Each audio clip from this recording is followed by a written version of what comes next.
ఇప్పుడు for example నేను input n1లో 2 ఇలా ఇస్తే n2లో 3 ఇలా స్టోర్ చేస్తే నాకు అవుట్పుట్ ఏం రావాలి,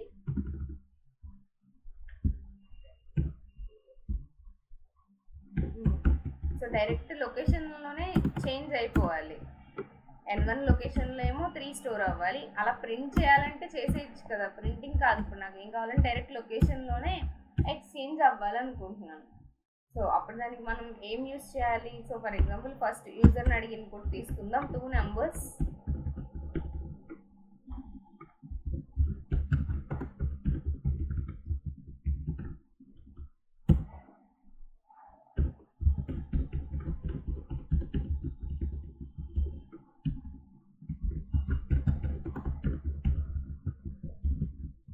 సో 2 నెంబర్స్ ఇన్పుట్ తీసుకుంటున్నాం. ఫస్ట్ వీటిని ఎక్స్చేంజ్ చేయాలంటే మీరు అబ్జర్వ్ చేస్తే n2 వాల్యూ n1లో స్టోర్ అయింది కదా, n1 = n2 అని రాశాను. జస్ట్ నేను ఇక్కడ కమెంట్స్లో మెన్షన్ చేస్తున్నాను, ఒకసారి అబ్జర్వ్ చేద్దాం. n1లో 2, n2లో 3 స్టోర్ చేశాను. ఇప్పుడు n1 = n2 అంటే n1లోకి ఎంత వస్తుంది? 3 వచ్చేసింది. నెక్స్ట్ n2 = n1 అంటే ఏమవుతుంది? ఇప్పుడు మళ్ళీ 3 స్టోర్ అవుతుంది తప్ప స్వాపింగ్ జరగట్లేదు, ఎందుకంటే program line by line execute అవుతుంది కదా. n1లో వాల్యూ 2 లేదు, ఇప్పుడు 3 ఉంది కాబట్టి n2లో కూడా 3 స్టోర్ అవుతుంది. సో అందుకే మనం ఏం చేయాలి, లేకపోతే ఈ రెండు ఆపోజిట్లో రాశారనుకోండి ఆ 2 లైన్స్, అప్పుడు ఏమవుద్ది? రెండిట్లోనూ 2 స్టోర్ అవుతుంది తప్ప ఎక్స్చేంజ్ అవ్వట్లేదు. మీరు అబ్జర్వ్ చేస్తే ఇక్కడ వరకు బాగానే అయింది, కానీ n2లో n1 వాల్యూ పెడుతుంటే ఆల్రెడీ మారిపోయింది కాబట్టి స్వాపింగ్ జరగట్లేదు. అందుకే దీన్ని ముందే ఏం చేస్తానంటే, దాంతో మళ్ళీ నాకు అవసరం ఉంది కదా, అందుకోసం ముందే టెంపరీగా ఇంకో వేరియబుల్లో పెట్టాను. సో ఇప్పుడు లైన్ బై లైన్ ఎగ్జిక్యూట్ అవుతుంది కదా ప్రోగ్రామ్. n1లో నేను ఇచ్చిన వాల్యూ 2 ఉంది, n2లో 3 ఉంది. టీలో ఏం స్టోర్ అయింది? n1 వాల్యూ 2 స్టోర్ అయింది. n2 వాల్యూ n1లో స్టోర్ అయిపోయింది కాబట్టి n1 వాల్యూ 3. n2 = n1 అనే బదులు ఏం చేస్తున్నాను, n1 ఇంకో దాంట్లో పెట్టాం కదా, t అని చెప్పిస్తుంది. అప్పుడు మీకు స్వాప్ అయిందా? సో ఒక టెంపరీ వేరియబుల్లో అయితే n1ని కానీ లేకపోతే n2ని కానీ స్టోర్ చేసుకుని, మీకు ఇక్కడ n2 మారుతుందంటే n2 స్టోర్ చేసుకోవాలి, లేదా n1. సో ఇదే ప్రోగ్రామ్ని మీరు ఇంకోలా ఎలా రాయొచ్చు? సో ఆ 3 లైన్స్ ప్లేసెస్లో ఇది కూడా రాయొచ్చు కదా. సో మీరు ముందే n2 వాల్యూని స్వాప్ చేసేటట్టయితే టెంపరీగా n2ని పెట్టుకుంటారు. n1 = t అని ఇస్తాం. ఈ 3 ఇలా రాసినా పర్లేదు, ఇలా రాసినా సేమ్ రిజల్ట్ వస్తుంది. ఇక్కడ ఏది మారుస్తారో దాన్ని అందులో స్టోర్ చేసుకుంటాం రిజల్ట్ టెంపరీగా.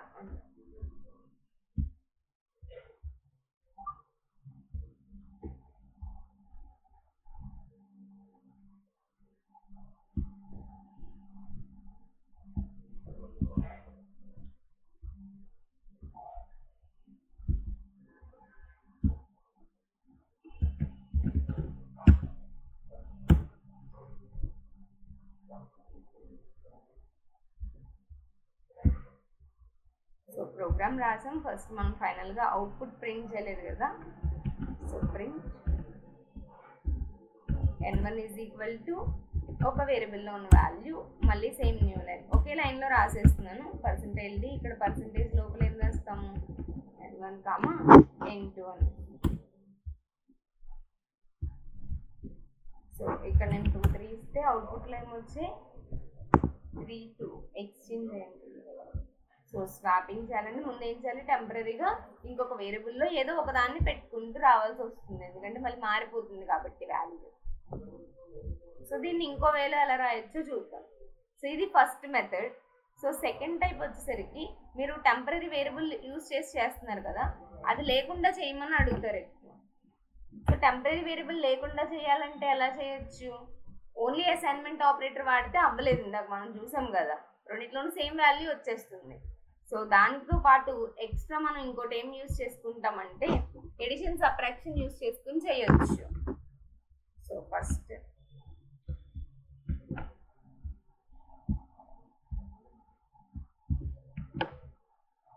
సో ఇక్కడ వరకు n1లో n2లో వాల్యూస్ స్టోర్ చేసాం. సో నెక్స్ట్ ఏం చేస్తున్నాను, ఇప్పుడు ఈ రెండు యాడ్ చేసి n1లో పెడుతున్నాను. అంటే ఇప్పుడు n1 వాల్యూ ఎంత, 5 అవుతుంది. మీకు అవుట్పుట్ కూడా గుర్తుపెట్టుకోండి, అవుట్పుట్లో ఏం రావాలి, n1లోకి ఏమో 3 రావాలి, N2 లోకి ఏమో 2 రావాలి. ఇప్పుడు మీరు అబ్జర్వ్ చేస్తే N1 5 ఉంది, N2 ఏమో 3 ఉంది. ఈ రెండు మైనస్ చేస్తే 2 వస్తుందా? 5 - 3 అంటే 2 వస్తుంది. 2 మీకు అవుట్పుట్లో ఎందులో స్టోర్ అవ్వాలి? N2 లో స్టోర్ అవ్వాలి. సో N2 లోకి 2 వచ్చేసింది. నెక్స్ట్ ఈ రెండు మైనస్ చేస్తే 3 వస్తుందా? 5 - 2 అంటే 3 వస్తుంది. అది మనకి ఎందులో స్టోర్ అవ్వాలి? N1 లో స్టోర్ అవ్వాలి. స్వాప్ అయినాయా ఇప్పుడు? వితౌట్ యూజింగ్ టెంపరరీ వేరియబుల్ అని అడిగితే ఇలా పర్ఫామ్ చేస్తాం.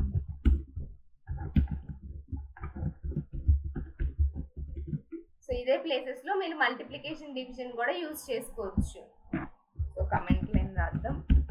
Swapping of 2 numbers without using temporary variable. అప్పుడు మీరు ఏం యూజ్ చేయాలి? సిటీ ఉంది కదా, దాని ఇందాక రాసాం టీ అని, దాన్ని టెంపరరీ వేరియబుల్ అంటాం. అందులో జస్ట్ మనం ఏం ఆపరేషన్స్ పర్ఫామ్ చేయం, దాని మీద జస్ట్ డేటాని కొద్దిసేపు హోల్డ్ చేసుకుంటాం. వాటిని టెంపరరీ వేరియబుల్స్ అంటాం. సో ఈ టెంపరరీ వేరియబుల్ లేకుండా చేసాం కదా, కాకపోతే ఇక్కడ కూడా మనకి ఏమైంది? ఎడిషన్ సబ్ట్రాక్షన్ యూజ్ చేసుకోవచ్చు, లేకపోతే మల్టిప్లికేషన్ డివిజన్ వాడి కూడా మీరు పర్ఫామ్ చేయొచ్చు.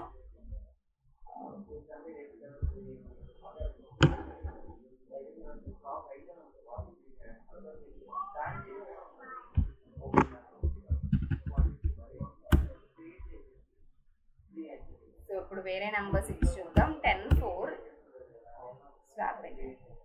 So without using temporary variable అయితే ఇలానే చెప్పుకుంటారు మీకు కూడా ఆల్రెడీ. అయితే పైథాన్లో ఇంకా సింప్లెస్ట్ వేలో కూడా చేయొచ్చు. సో అది ఎలాగంటే N1 = నేను ఇక్కడ డైరెక్ట్ వాల్యూస్కి రాస్తున్నాను, మీరు ఇన్పుట్ కావాలంటే ఇన్పుట్ తీసుకోండి. సో సింపుల్గా ఇలా రాశారనుకోండి, స్వాప్ అయిపోయింది చూసారా. సో మనం ఆల్రెడీ చెప్పుకున్నాం, సింగిల్ లైన్లో మల్టిపుల్ వేరియబుల్స్కి మల్టిపుల్ వాల్యూస్ అసైన్ చేయొచ్చు, అవునా? ఎట్ ఎ టైం జరుగుతుంది అనుకున్నాం కదా. ఆ ఎట్ ఎ టైం జరిగేది ఎప్పుడు ఉపయోగపడుతుంది అంటే ఇట్లానే. సో ఒకే స్టెప్లో జరుగుతున్నప్పుడు మీకు అప్పటికి వాల్యూస్ మారవు, ఎక్స్చేంజ్ అవ్వవు. కాబట్టి మీకు ఇలా అయితే ఈజీ అయిపోయింది చూసారా. సో ఈజీగా ఎక్స్చేంజ్ చేస్తామా. సో ఈ మెథడ్ మనం ఎప్పుడు ఈ మెథడ్లో రాయాలి next journey. Thank you for watching this video. మీకు కనుక ఈ వీడియో నచ్చినట్లయితే లైక్ చేయండి, షేర్ చేయండి, అలాగే మా ఛానల్ని సబ్స్క్రైబ్ చేసుకోండి.